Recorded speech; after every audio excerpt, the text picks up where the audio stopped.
আসসালামু আলাইকুম প্রিয় শিক্ষার্থী বন্ধুরা, আশা করি সবাই ভালো আছো। আমি সেই অন্তর সমীকরণ অধ্যায়ে খুব গুরুত্বপূর্ণ একটা অধ্যায়, এই অধ্যায়ের গুরুত্বপূর্ণ একটি ম্যাথ নিয়ে তোমাদের সামনে হাজির হয়েছি। একটা ইনভেন্টরি বাজার মডেল দেওয়া আছে। এই মডেল থেকে আমি দামের সময়পত্র নির্ণয় করবো, দামের সময়পত্রের প্রকৃতির উপর মন্তব্য করবো। খুবই গুরুত্বপূর্ণ ক্লাসটি, আমরা একদম মনোযোগ সহকারে প্রথম থেকে শেষ পর্যন্ত দেখবো। তাহলে প্রথমে শিখে নাও যে ইনভেন্টরি বাজার মডেলটা কি। কোন দ্রব্যের অবিকৃত মজুদকে ইনভেন্টরি বলা হয়, কোন দ্রব্যের অবিকৃত মজুদকে ইনভেন্টরি বলা হয়। কোন নির্দিষ্ট সময় বিক্রির জন্য, কোন নির্দিষ্ট সময় বিক্রির জন্য যে পরিমাণ দ্রব্য উৎপন্ন করা হয়, ওই উৎপাদিত দ্রব্যের যে পরিমাণ দ্রব্য অবিকৃত থাকে তাকে ইনভেন্টরি বলে। অর্থাৎ কোন নির্দিষ্ট সময় বিক্রির জন্য উৎপাদিত দ্রব্যের কোন নির্দিষ্ট সময়ে বিক্রির জন্য উৎপাদিত দ্রব্যের যে অংশ অবিকৃত থাকে তাকে ইনভেন্টরি বলে। আমি আবার বলি, কোন নির্দিষ্ট সময়ে বিক্রির জন্য উৎপাদিত দ্রব্যের যে অংশ অবিকৃত থাকে তাকে ইনভেন্টরি বলে। ইনভেন্টরি বাজার মডেলটা কি? যে বাজার মডেলে দ্রব্যের বর্তমান দাম পূর্বে ইনভেন্টরির উপর নির্ভর করে তাকে ইনভেন্টরি বাজার মডেল বলে। যে বাজার মডেলে কোন দ্রব্যের বর্তমান দাম পূর্বের ইনভেন্টরির উপর নির্ভর করে তাকে ইনভেন্টরি বাজার মডেল বলে। ওকে, আমরা শুরু করি সমাধান।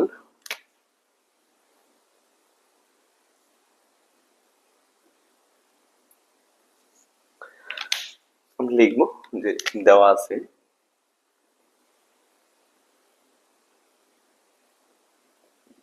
ইনভেন্টরি বাজার মডেল নিম্নরূপ।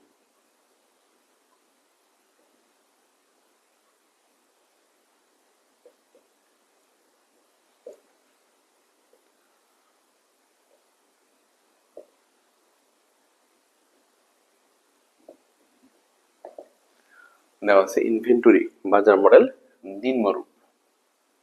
ওকে,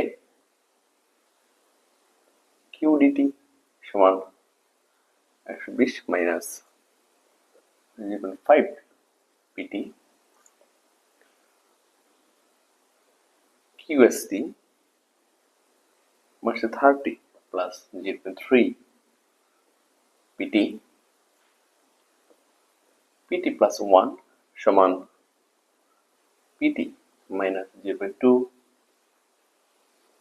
কিউএসটি মাইনাস কিউডিটি। ঠিক আছে, আর এখানে হচ্ছে কিউডিটি কিউএসটি দেওয়া আছে, আর এই হচ্ছে অন্তর সমীকরণ। আমরা জানি যে সমীকরণে এক বা একাধিক অন্তর্পদ থাকে, অন্তর্পদটা মূলত এরকম ভাবে নিচে থাকে, নির্ভর সূচক হিসেবে থাকে অন্তর্পদটা। যে সমীকরণে এক বা একাধিক অন্তর্পদ থাকে তাকে অন্তর সমীকরণ বলে। আর এটাকে ইনভেন্টরি বাজার মডেল হওয়াতে তোমার যোগানটা বেশি, অতিরিক্ত যোগান বলা হয় কিউএস মাইনাস কিউডি। যোগানটা আগে হবে, এটা বড় হবে, তো এটাকে বলা হয় কি অতিরিক্ত যোগান। অতিরিক্ত যোগান মানে সেখানে ইনভেন্টরিটা। ওকে, তো আমরা এক দিনে একটা সমাধান করতেছি। তো প্রথমত আমাদের এই ইনভেন্টরি বাজার মডেল থেকে একটা অন্তর সমীকরণ বের করতে হবে। এই ইনভেন্টরি বাজার মডেল থেকে আমরা একটা অন্তর সমীকরণ বের করব। যদি এই পিটি প্লাস 1 এই সমীকরণটা দেওয়া না থাকতো তাহলে ভারসাম্যের কন্ডিশনে চলে যেতাম, কিউডি সমান কিউএস। যেহেতু এই ইনভেন্টরি সমীকরণটা দেওয়া আছে, আমি এই সমীকরণের মধ্যে কিউডিটি আর কিউএসটি এর মান বসিয়ে দিব। আমরা লিখবো যে কিউডিটি এবং কিউএসটি এর মান এবং কিউএসটি এর মান পিটি প্লাস 1 সমীকরণে বসিয়ে পাই।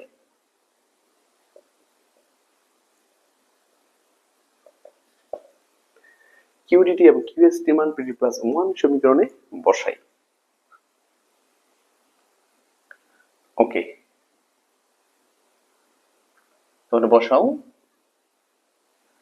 তো বসলে কি বসাবো, আমরা কি পাবো? পিটি প্লাস 1 সমান পিটি মাইনাস 0.2 কিউএসটি কিউডিটি। এখানে বসাবো, এখানে বসাই, তাহলে কি দাঁড়ায়? বা পিটি প্লাস 1 সমান পিটি মাইনাস 0.2 কিউএসটি এর মান বসাবো। কিউএসটি মান হচ্ছে minus 30 plus 0.3 PT, PT minus কিউডিতে বসাবো। কিউডিতে বসালে এখানে মাইনাস আছে, মাইনাস 120 আর মাইনাস আছে প্লাস 0.5 পিটি। 0.5 পিটি। ঠিক আছে, তার মানটা বসিয়ে দিলাম। কিউএসটি এর মান বসালাম এবং কিউডিটি এর মান বসাবো। কিউডিটি এর মাইনাস যেহেতু 120 টাকা মাইনাস হবে, আর 0.5 পিটি থেকে প্লাস হবে। পিটি প্লাস 1, আসলে এটা পিটি প্লাস 1 না, এটা হচ্ছে পি নির্ভরসূচক টি প্লাস 1, কিন্তু আমাদের নির্ভরসূচক বলি না, আমরা বলার সুবিধার্থে পিটি 1 বলে ফেলি, পিটি প্লাস 1। আচ্ছা, পিটি মাইনাস 0.2, যদি এখন হিসাব করো সংখ্যা আছে এখানে 30 আর এখানে আছে 120, মানে 150 প্লাস 0.3 পিটি 0.5 পিটি, তাহলে 0.8 পিটি, মাইনাস 150 প্লাস 0.3 পিটি আর 0.5 পিটি হচ্ছে minus 0.8 PT plus 0.8 PT. PT plus 1 সমান পিটি মাইনাস, তো গুণ কর মাইনাস প্লাস 150 আর 0.2 যদি গুণ করো কি আসে দেখো, 0.2 ইন্টু 150, 0.2 ইন্টু 150 30 মাইনাস এখানে হচ্ছে 0.8 আর 0.3 আর 0.8 এর সাথে 2 কে গুণ করব, minus plus minus plus into minus 0.2 into 0.8, 0.2 into 0.8 0.16 PT. খেয়াল করো, পিটি তো আছে প্লাস মাইনাস প্লাস, 0.2 এর সাথে 150 গুণ করলে সেটা প্লাস 30 প্লাস হচ্ছে মাইনাস 0.2 এর সাথে 8 গুণ করলে 0.16। বা এবার চলক তুমি কি করবা, হিসাব করে বামে নিয়ে আসবা। এখানে একটা পিটি আর এখানে মাইনাস 0.16 পিটি, তাহলে একটা পিটি থেকে 0.16 পিটি চলে গেলে থাকে তোমার 30 প্লাস 0.84 পিটি। তোমাদের খেয়াল করতে হবে, এখানে হচ্ছে একটা পিটি থেকে 0.16 পিটি চলে যাবে, তাহলে 0.84 পিটি। এখন চলক বামে নাও, পিটি প্লাস 1 আর এটা প্লাস এর আছে মাইনাস হবে, 84 পিটি সমান 30। এটা একটা নং দিয়ে দিবা, ব্যাস। এই যে অন্তর সমীকরণ, তোমরা জেনে থাকবা যে অন্তর সমীকরণ দুই প্রকার, সমজাতীয় অন্তর সমীকরণ, অসমজাতীয় অন্তর সমীকরণ। যদি অন্তর সমীকরণে কোনো স্থির পদ থাকে, যেমন এখানে একটা স্থির পদ আছে 30, যদি অন্তর সমীকরণে কোনো স্থির পদ থাকে তাকে বলা হবে অসমজাতীয় অন্তর সমীকরণ। আর যদি অন্তর সমীকরণে কোনো স্থির পদ না থাকে তাহলে তাকে বলা হবে সমজাতীয় অন্তর সমীকরণ। আমরা যে একটা সমীকরণটা পাইছি এর হচ্ছে একটি অসমজাতীয় অন্তর সমীকরণ। ওকে, এবার আসো যে দামের সমীপদ নির্ণয় করবো। দামের সমীপদ মূলত কিভাবে নির্ণয় করবো আমরা? অন্তর সমীকরণকে আমরা দুই ধরনের সমাধান করে থাকি, সাধারণ সমাধান আর বিশেষ সমাধান। সাধারণ সমাধান অথবা সাধারণ সমাধান এবং বিশেষ সমাধান বা নির্দিষ্ট সমাধান। অন্তর সমীকরণকে আমরা দুই ধরনের সমাধান করে থাকি। অন্তর সমীকরণ থেকে আমরা দুই ধরনের সমাধান পাই, সাধারণ সমাধান আর একটা হচ্ছে বিশেষ সমাধান বা নির্দিষ্ট সমাধান। আমরা বিশেষ সমাধান বা নির্দিষ্ট সমাধান বের করার সাথে সাথেই দামের সমীকরণটা পেয়ে যাবো। অর্থাৎ দামের সমীকরণ বের করার জন্য আমাদের নির্দিষ্ট সমাধান পর্যন্ত যেতে হবে। দামের সমীকরণ বের করার জন্য আমাদের একদম নির্দিষ্ট সমাধান পর্যন্ত যেতে হবে। আর নির্দিষ্ট সমাধান বের করার পূর্ব শর্ত হচ্ছে সাধারণ সমাধান, নির্দিষ্ট সমাধান বের করার পূর্ব শর্ত হচ্ছে সাধারণ সমাধান। তো অর্থাৎ এই যে এটা হচ্ছে সাধারণ সমাধান বের করার নিয়ম হচ্ছে পিসি প্লাস পিপি। এটা হচ্ছে সম্পর্ক ফাংশন, হচ্ছে বিশেষ সমাকলন। সম্পর্ক ফাংশন আর হচ্ছে বিশেষ সমাকলন। সাধারণ সমাধান বের করতে গেলে তোমাকে যেটা করতে হবে, সাধারণ সমাধানের তোমার যেটা লাগে সেটা হচ্ছে পিসি কমপ্লিমেন্টারি ফাংশন আর হচ্ছে পার্টিকুলার ইন্টিগ্রাল বিশেষ সমাকলন। সাধারণ সমাধান করতে গেলে তোমাকে সম্পর্ক ফাংশন এবং বিশেষ সমাকলন বের করতে হবে। সাধারণ সমাধান বের করতে গেলে তোমাকে সম্পর্ক ফাংশন আর বিশেষ সমাকলন বের করতে হবে, যেহেতু সমীকরণ হচ্ছে অসমজাতীয় অন্তর সমীকরণ। আর যে সমজাতীয় অন্তর সমীকরণ এটা ডিরেক্ট করতে পারতাম। ওকে, তাহলে আমরা একটু লিখে দিতে পারি যে সাধারণ সমাধান নির্ণয়।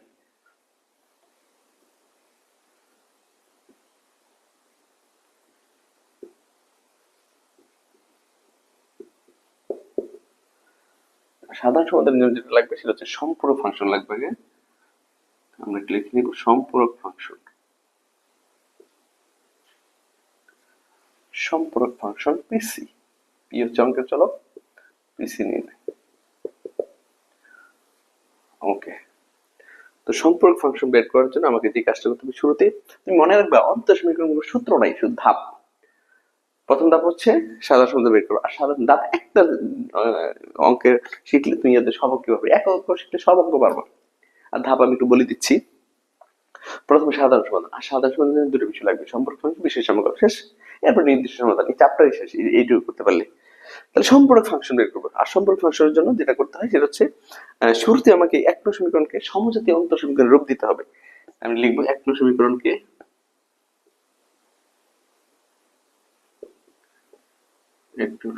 সমজাতীয় অন্তর সমীকরণে রূপ দিই। সমীকরণকে সমজাতীয় অন্তর সমীকরণে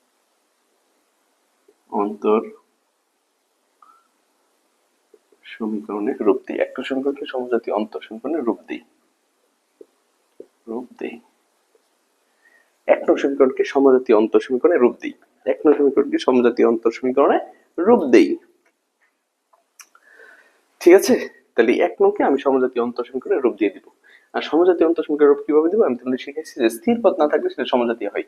তাহলে আমরা যেটা লিখবো সেটা শুধু এইভাবে লিখবো যে পিটি প্লাস এর 1 মাইনাস 0.84 পিটি সমান 0। স্থির পদ না থাকলে সমজাতীয়, এখানে স্থির পদ নাই মানে এটা হচ্ছে সমজাতীয়। এটা কি দিবে তোমরা 2 নং। ঠিক আছে, এরপরে সম্পর্ক ফাংশন নির্ণয়ের জন্য যেটা করতে হয়, ধরি এখানে পিটি সমান ধরতে হবে তোমার এ বিটি, এটা দেবে 3 নং। তাহলে তুমি পিটি সমান এ বিটি ধরে এখন পিটি প্লাস 1 দেবো অথবা মাইনাস 1 দেবো। তুমি দেখবা যে সময়টা কি ভবিষ্যৎ দেওয়া না অতীত দেওয়া। যদি প্লাস থাকে তাহলে ভবিষ্যৎ সময়, আর মাইনাস থাকলে অতীত সময়। যদি প্লাস দেওয়া আছে ভবিষ্যৎ সময় দেওয়া। এখন আমি প্লাস দেবো, ঠিক একইভাবে আমরা উপরে প্লাস দেবো। এখন যে দুটা মান আছে, এই যে এই মানটা আর এই মানটা, এই মানটা আর এই মানটা, এই দুইটা মান আমরা তোমার 2 নং বসিয়ে দিব। তাহলেই সম্পর্ক ফাংশন পেয়ে যাব। লিখবো যে এখন পিটি এবং পিটি প্লাস 1 এর মান পিটি এবং পিটি প্লাস 1 এর মান 2 নং এ বসাই। এখন পিটি এবং পিটি প্লাস 1 এর মান 2 নং এ বসাই। এখন পিটি এবং পিটি প্লাস 1 এর মান 2 নং এ বসাই। তাহলে এই যে পিটি এবং পিটি প্লাস 1 এর মান আমি 2 নং এ বসাচ্ছি, এই যে 2 নং। তাহলে পিটি প্লাস 1 এর মান হচ্ছে A B T plus 1 minus PT plus 1 এর মান বসাচ্ছি A B T plus 1 minus 0.8 আর পিটি মান হচ্ছে এ বি টি সমান 0। খেয়াল করতে হবে তোমাদের, এই দুটো মান আমি বসাচ্ছি। তাহলে পিটি প্লাস প্রথমে পিটি প্লাস 1 আছে আর পিটি প্লাস 1 এর মান হচ্ছে এ বি টি প্লাস 1 বসাইলাম, মাইনাস 0.8 সরি 84 0.84 আর এবিটি পিটি মান হচ্ছে এবিটি। এখন এবিটি সূচকের নিয়মে যদি ভাঙো 0.84 এবিটি 0 এবিটি ইনটু বি এর পাওয়ার এখন ঠিক আছে, এখানে 1 আছে বি এর পাওয়ার 1 দিলাম মাইনাস 0.84 এবিটি। এখন আমরা এবিটি কমন নিয়ে নিব। যদি এবিটি কমন নিই বি মাইনাস 0.84 সমান 0। এবিটি কমন নিলাম, এবিটি কমন নিলে এখন বি মাইনাস 0.84 এবিটি চলে গেছে, এবিটি চলে গেছে রয়েছে বি, এখানে এবিটি চলে গেছে রয়েছে 0.84। বি মাইনাস 0.84 সমান 0 নিচে যাবে এবিটি। এখন 0 নিচে যদি এবিটি যায় তাহলে এই এবিটি বাতিল হয়ে যাবে, শুধু 0 হয়ে যাবে। আমি যদি এটা না লিখে এটা লিখি তাও হবে, ঠিক আছে, কারণ 0 কে আমি এবিটি দ্বারা এটা গুণ আকারে আছে সেগুলো ভাগ আকারে যাবে। হ্যাঁ, আর 0 কে ভাগ করে শুধু 0ই হয়। এটা এই লাইনটা না লিখলেও পারি আমরা, বা বি সমান 0.84। আমার উদ্দেশ্য ছিল বি এর মান বের করা, কারণ বি এর মান যখন আমি 3 নং এ বসিয়ে দিব তখন আমি সম্পর্ক ফাংশন পেয়ে যাব। এই বি এর মান 3 নং এ বসাতে পারলে সম্পর্ক ফাংশন পেয়ে গেছি। তাহলে বি এর মান অলরেডি পাইলাম আমি 0.84 বি এর মান। বি এর মানটা কাজে লাগবে পরবর্তীতে, আমি একটু লিখে নিচ্ছি বি এর মান 0.84, এটা পরবর্তীতে আমার কাজে লাগবে। ওকে, বি এর মান 0.84 পাইছি। তো এবার লিখবো যে এখন বি এর মান 3 নং সমীকরণ বসিয়ে পাই। লিখবো এখন বি এর মান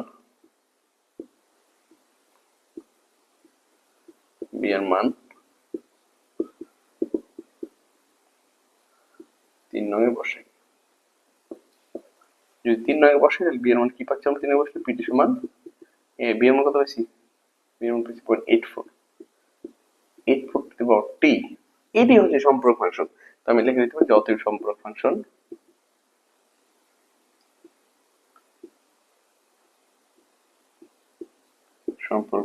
পিসি সমান a pt, ব্যাস সম্পূরক ফাংশন। তাহলে দেখো সাধারণ সমাধানের জন্য আমার সম্পূরক ফাংশন দরকার পেয়ে গেলাম। এরপরে দরকার হচ্ছে বিশেষ সমাকলন। তো আমি লিখবো যে বিশেষ সমাকলন নির্ণয়।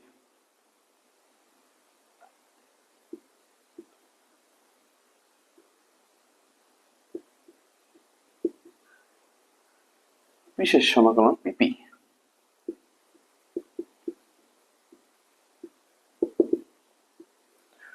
বিশেষ সমাকলন পিপি নির্ণয়। ওকে, তো বিশেষ সমাকলন আমরা পিপি বের করবো কিভাবে? সহজ। এই যে দুটো ধরছো, এই দুটোকে ধ্রুবক ধরে নিবা। যে ধরি পিটি সমান পিটি প্লাস 1 সমান কে, দুইটা সমান কি ধ্রুবক, যেখানে কে হলো ধ্রুবক, কে হলো ধ্রুবক, যেখানে কে হলো ধ্রুবক। এটা বলতে পারো যখন পিটি এবং পিটি প্লাস 1 মানে এক নং সমীকরণ বসবে, অথবা লিখতে পারি যে তাহলে এক নং সমীকরণ দাঁড়ায়, এটা এক নং বসবে। হ্যাঁ, এক নং সমীকরণ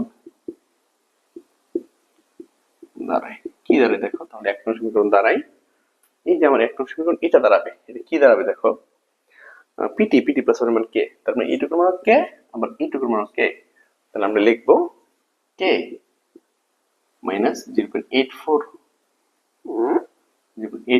কে 30। তো যদি আমি কে থেকে বাদ দিই 16 কে 30, একটাকে থেকে যেমন 84 চলে যাবে, 16 কে সমান কত 30, বা কে এখন 30 কে ভাগ করো 0.16 দিয়ে, 30 কে যদি 0.16 দিয়ে ভাগ করো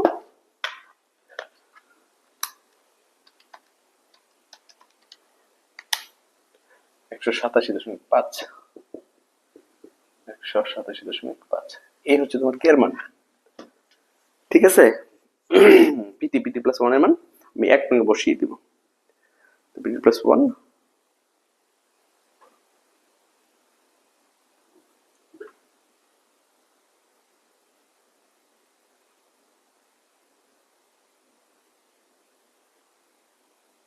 ওকে।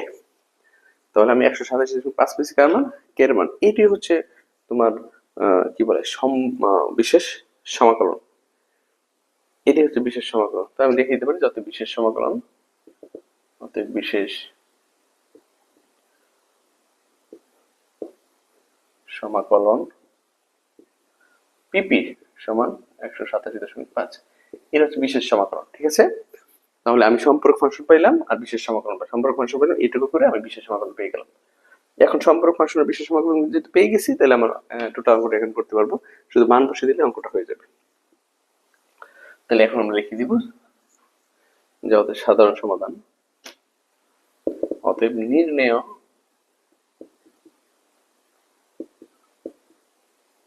সাধারণ সমাধান, নির্ণয় সাধারণ সমাধান পিটি সমান পিসি প্লাস পিপি। তো পিসি হচ্ছে সম্পর্ক ফাংশন যেটা আমরা পাইছি এখানে, a 0.84 to the power t plus 187.5, এই হচ্ছে সাধারণ সমাধান। তো নামের সঙ্গে যোগ করতে গেলে একদম বিশেষ সমাধান পর্যন্ত যেতে হবে, আমাদের একদম বিশেষ সমাধান পর্যন্ত যেতে হবে। তো সাধারণ সমাধানের পরে আমি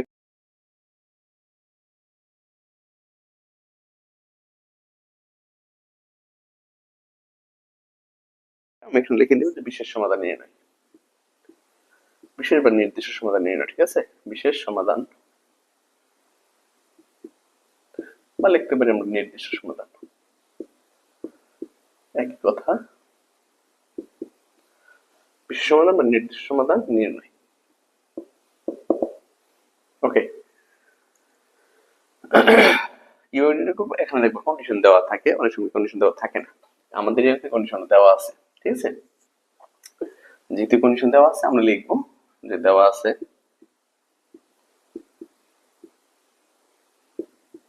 P0 সমান 200, অর্থাৎ এই জিরো কিন্তু এটা কিন্তু পিটি, তাই না? এই জিরো কিন্তু টি এর মান, তাহলে আমরা লিখতে পারি অর্থাৎ টি সমান জিরো হলে এই যে পিটিটা কি দাঁড়ায়, টি সমান জিরো হলে পিটি সমান 200 হয়। এটা হচ্ছে কন্ডিশন দেওয়া আছে, দেওয়া আছে P0 সমান 200, অর্থাৎ এই জিরো কিন্তু টি এর মান, অর্থাৎ টি সমান জিরো হলে পিটি সমান কি হয়, 200 হয়। ব্যাস, এখন আমরা লিখে দিব যে অতএব এই পিটি কত বসাতে পারি, 200। অতএব 200 সেটা কখন বসাতে পারি, যখন টি এর মান 0 হয়, যখন টি এর মান 0 হয়। তো আমি যদি এখন তোমার পক্ষান্তর করি, তাহলে এই 0 পর কোন কিছু 0 তার 1 হয়, তাহলে এখান থেকে শুধু a প্লাস 187.5 সমান 200, বা a সমান 200 মাইনাস 187.5, অতএব a এর মান হচ্ছে 12.5। 200 থেকে 187.5 চলে গেলে সেটা সম্ভবত 12.5 হয়। দেখি 200 মাইনাস 187.5 12.5, ব্যাস আমি এর মান পেয়ে গেছি। এই এর মান শুধু এখন বসাই দেব, তাহলে আমি বিশেষ সমাধান পেয়ে যাব। অতএব বিশেষ সমাধান, অতএব নির্ণয় বিশেষ সমাধান পিটি সমান, এই যে এই বিশেষ সমাধান তুমি এর মানটা বসাবে, কারণ আমরা সব এর মান বসাবে। নির্ণয় বিশেষ সমাধান পিটি সমান এর মান পাইছি আমরা 12.5 0.84t প্লাস 187.5, এই হচ্ছে বিশেষ সমাধান। এটা কি নির্ণয় বিশেষ সমাধান, ঠিক আছে।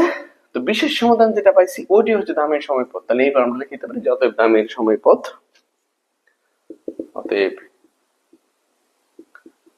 দামের সময় পথ পিটি সমান, যেটা বিশেষ সমাধান ওটি দামের সময় পথ, সেটা হচ্ছে 12.5 ইন্টু 0.842t প্লাস 187.5। এই হচ্ছে তোমার দামের সময় পথ, দামের সময় পথ, দামের সময় পথ, ব্যাস। এরপর হচ্ছে দামের সময় পথে প্রকৃত বা মন্তব্য।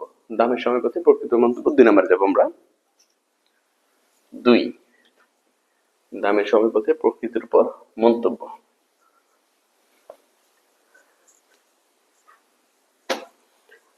এটা একটু খেয়াল করবো, মন্তব্য জিনিসটা আমি লিখে দিই। সেটা হচ্ছে ক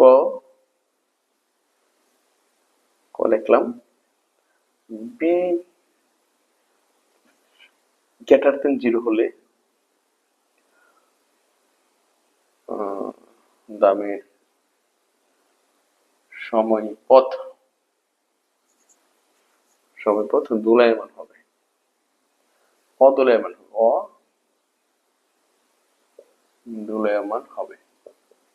খেয়াল করতে হবে, যদি বি 0 থেকে বড় হয় তাহলে দামের সময় পথ অদোলায়মান হবে, আর হচ্ছে বি লেস দেন 0 হলে দামের সময় পথ দোলায়মান হবে,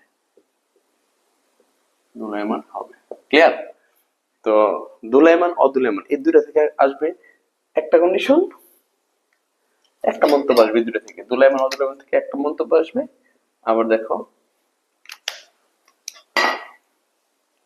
বি মডুলার চিহ্ন, এটা যদি থেকে বড় হয় 1, বি মডুলার চিহ্ন গ্রেটার দেন 1, 1 থেকে যদি বড় হয়, 1 থেকে বড় হলে দামের সময় পথ ভারসাম্য বহির্মুখী হবে, ভারসাম্য বহির্মুখী হবে। আর খতে যাও, খাওয়া হচ্ছে যদি এই দুটো থেকে একটা আসবে, ঠিক আছে। খাওয়া হচ্ছে বি মডুলাস লেস দেন 1 হলে দামের সময় পথ ভারসাম্য অভিমুখী হবে, অভিমুখী হবে, ভারসাম্য অভিমুখী হবে। তো কখ, এই কখ দুটো থেকে একটা আসবে, কখ দুটো থেকে একটা আসবে। দামের সময়পথ অদোলায়মান আর দোলায়মান থেকে একটা আসবে, হয় অদোলায়মান হবে না হয় দোলায়মান হবে। আর এখানে হয় ভারসাম্য বহির্মুখী হবে অথবা ভারসাম্য অভিমুখী হবে। আমি দেখি প্রথম দুটো থেকে একটা কন্ডিশন মানে একটা মন্তব্য আসবে, দ্বিতীয় দুটো থেকে একটা মন্তব্য আসবে। যদি দামের সময়পথে প্রকৃত মন্তব্য চায়, আর যদি কখনো বলে দেয় দামের সময়পথ কি দোলায়মান বা অদোলায়মান, তাহলে দুটো থেকে শুধু এই দোলায়মান অদোলায়মান থেকে একটা লিখলে হবে। যদি বলে দেয় দামের সময়পথ কি ভারসাম্য অভিমুখী ভারসাম্য অভিমুখী, যেমন বলে তো শুধু এই দুটো থেকে একটা মন্তব্য দিব। আর যদি কোনো উল্লেখ না করে দেয়, শুধু বলে দেয় দামের সময়পথে প্রকৃত মন্তব্য করো, তাহলে এখান থেকে একটা আসবে এখান থেকে একটা আসবে। ওকে, দুইয়ে যাই। দুই এক্ষেত্রে বি সমান, বি এর মানটা আমরা পাইছি, দেখো বি এর মান পাইছি আমরা 0.84। তো তোমাদের সবার খাতায় অবশ্যই বি এর মানটা আছে 0.84। তাই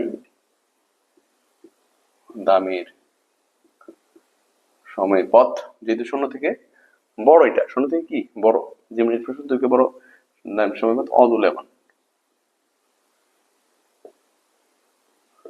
দামের সময় পথ অদোলায়মান। আবার B modulus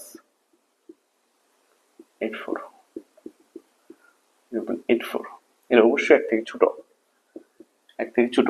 B modulus, modulus মানে কি ধনাত্মক নির্দেশক চিহ্ন, মডুলাস মানে কি ধনাত্মক নির্দেশক চিহ্ন, পরমাণু চিহ্ন, অর্থাৎ এখানে প্লাস থাকলে তো প্লাস হবে, মাইনাস থাকলে সেটা প্লাস বোঝাই। তো 0.84 লেস দেন 1, তাই দামের সময়পথ লেস দেন 1 হলে ভারসাম্য অভিমুখী হয়। দামের সময়পথ ভারসাম্য অভিমুখী, ভারসাম্য অভিমুখী। ব্যাস, এই হচ্ছে অ্যান্সার তোমার দামের সময়পথ মন্তব্য। আশা করি সবাই ক্লাসটি খুব ভালো করে বুঝতে পেরেছি। আমার ক্লাস যদি ভালো লাগে, তোমাদের বন্ধু বান্ধব সবাইকে আমার অনলাইন ক্লাসের বিষয়ে শেয়ার করো। ভালো থাকো, আসসালামু আলাইকুম।